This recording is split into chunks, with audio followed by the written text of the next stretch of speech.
اعلیٰ حضرت امام احمد رضا خان نے لکھا کہ نبیوں اور رسولوں کے بعد اس میں رسول ملائکہ بھی آئیں گے، یعنی فرشتوں میں جو رسول ہیں جیسے جبریل ہے، میکائیل، حضرت اسرائیل وغیرہ، یہ بھی اس میں شامل ہیں۔ تمام نبیوں اور تمام رسولوں کے بعد تمام مخلوق میں سب سے افضل و اعلیٰ صدیق اکبر ہے۔ اس کو کہتے ہیں تفضیل شیخین کا عقیدہ کہ صدیق اکبر افضل، اور ان کے بعد مخلوق میں دوسرے نمبر پر فاروق اعظم ہے۔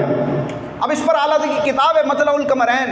ایک کتاب ہے زلال العنقا من بحر سبقت الاتقا، اور دیگر مقامات پر بھی آپ نے صدیق اکبر کی افضلیت کا بیان کیا۔ اب کوئی کہے کہ میں نہیں مانتا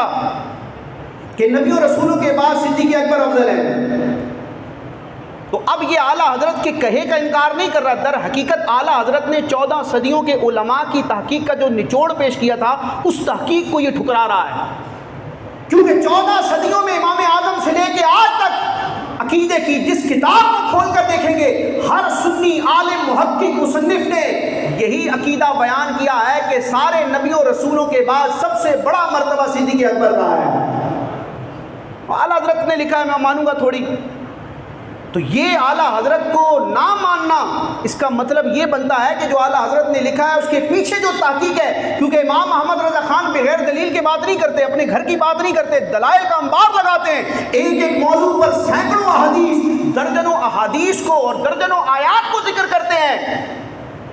تو اب اعلیٰ حضرت کے بیان کردہ عقائد سے انحراف کرنا،